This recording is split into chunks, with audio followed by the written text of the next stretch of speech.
Chapter 31. The Last Night in Rattling Root.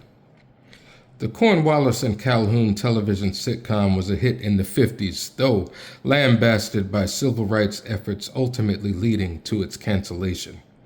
Singled out for an unflattering depiction of black people, audiences still fell in love with the show's madcap storylines, unrealistic plots, and earnest performances by the minority cast. One loved or hated the show for their own reasons, but nobody could deny that it opened doors for black actors later on, fighting to overcome Starland's racist limitations. Its all-time highest-rated episode was titled The Housekeeper.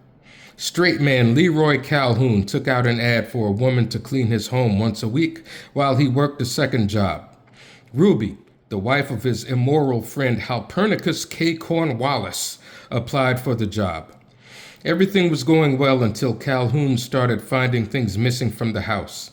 When confronted, Ruby denied any theft, even faking being insulted. Fed up with the obvious stealing, Calhoun visited Cornwallis to discuss it man to man.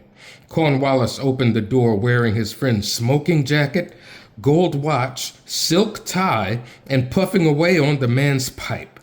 They traded words. Calhoun stormed off, exclaiming two can play at that game, concocting a plan to steal his friend's wife.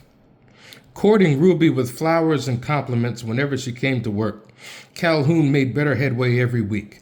Soon enough, Ruby was serving divorce papers to her layabout husband, enthralled by Calhoun's work ethic.